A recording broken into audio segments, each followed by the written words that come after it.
Candlewick on Brilliance Audio presents the unabridged recording of Belladonna by Mary Finn, performed by Ralph Lister.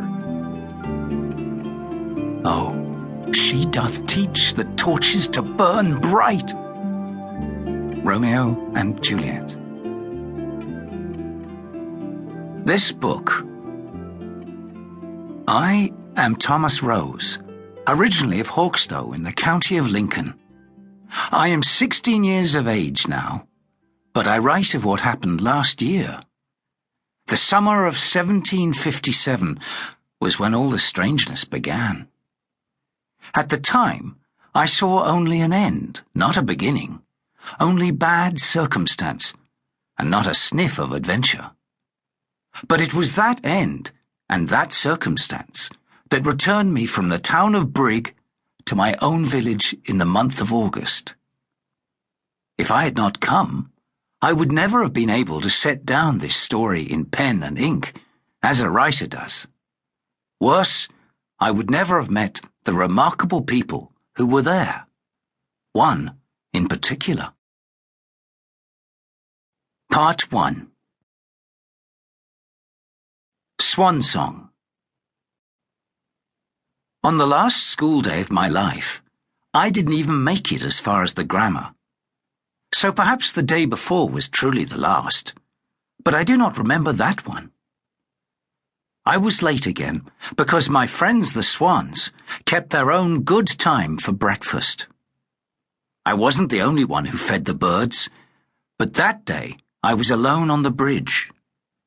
There was just my face and what my sister calls my teasel mop looking back up at me from the water, and then a white cloud broke me into bits, and 3 grey cloud puffs followed fast from under the arches. A second white kept its distance. The female nudged the babies if they lagged, but she was as sweet about it as if her beak were only a soft feather, like the rest of her. She was the pen. The father was the cob, the master swan.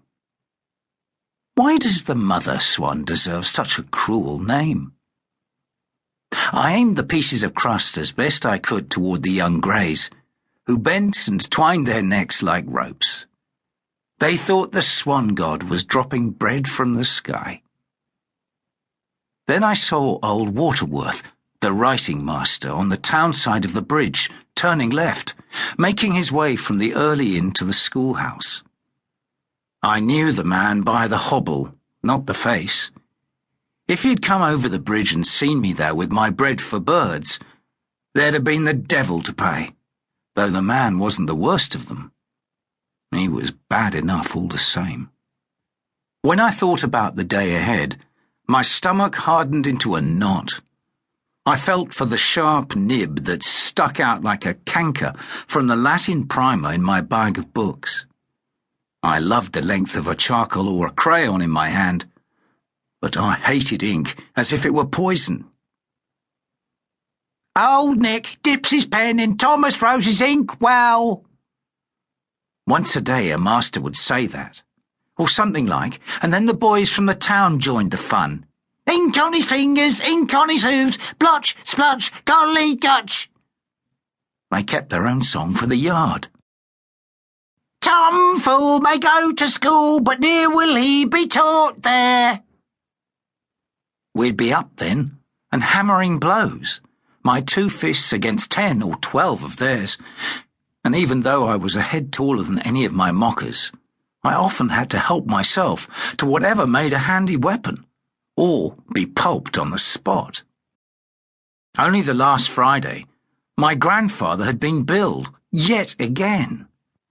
A snipe of a boy from the lower form ran into the shop bearing a summons from the grammar, and my poor old Glover-man forefather had to down his needles and leathers and threads and go to learn why he was persecuted so.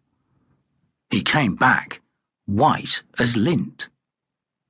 They said to me, for the wanton destruction of a desk, a property of the school,